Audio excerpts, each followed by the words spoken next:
So I chose my topic on music psychology. I chose this topic because I feel like music is a really good way for kids to be able to express themselves and learn about the world through something that they can truly feel and understand. Um, I believe music is essential to everyone's expression of emotion, and that music really enables people to let themselves out, if you will, through songs or tracks or albums. And music is really cool because it's something that we can feel the effects of even when it's not present. I can be thinking of a song in my head and have the same reaction neurologically to that occurrence just as if it was a real song. So I find that really interesting and important to the role that music plays in our lives. So some history of music psychology. The first ever recorded experiments to do with music were found around 600 BC, and were there were some strings and rocks attached to each other, and it was kind of um, an early primitive instrument. But I guess it didn't make sounds. It was just there to be able to replicate pitch and tone, instead of being able to play lots of different intricate melodies.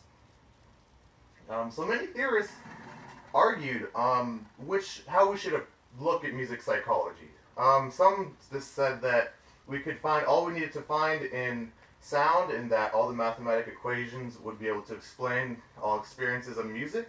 And some believe that there's more to that, and that we need to truly look at the listener and how they react to sound or music to really kind of find what music really is.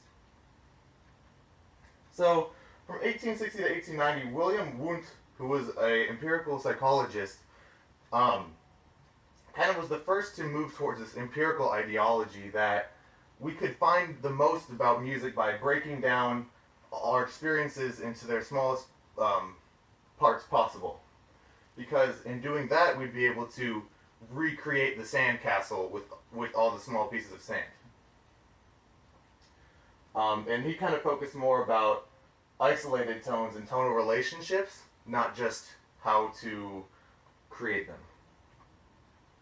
So modern music psychology has really kind of flowered into a really beautiful subject, because we're now able to dissect music and what makes music physically up, and how we react. We've had enough time with music and instruments to kind of come up with our own conclusions. And with the aid of technology, now we're truly really able to ask these deeper questions and then have them answered. We're ever more curious on the social implications that music has, how music affects people, how it brings them together, how it can separate people, and how it can kind of affect people's lives. So musical therapy is this idea that music can be used to kind of treat specific goals and achieve certain things that you wouldn't be able to otherwise. Some children may have disabilities and have trouble focusing in class, and music can be this third um, third presence in the room that can kind of stimulate and pacify the needs of the child. So music has a lot of therapeutic effects. It has this multimodal approach, as I was just talking about, where kids with ADHD may not be able to focus on one thing at a time because they may lose interest or something else pops into their mind.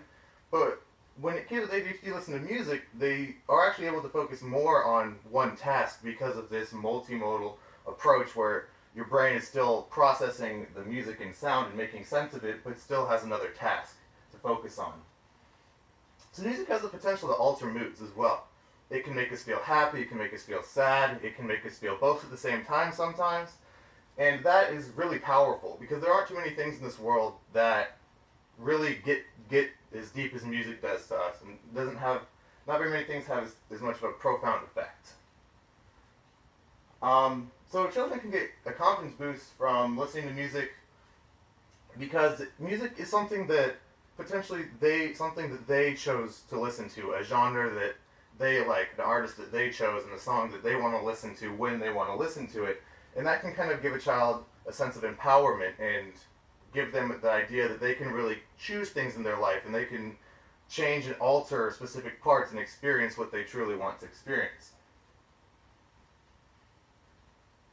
So some applied research areas are background music. If you've ever thought about background music the way that I had, you probably haven't thought about it much.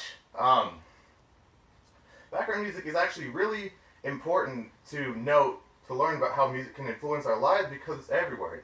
It's elevator music, it's music you hear when you're doing something else in a big public area. It can be tons of things in pretty much any aspect of your life. Musical preference has been another area we've been studying and been wanting to learn more about, so we can really find out what makes people want to listen to a certain genre, and what they are kind of seeking to get out of it. And maybe we can find out what that genre really offers that we weren't able to see before because it was at a subconscious level.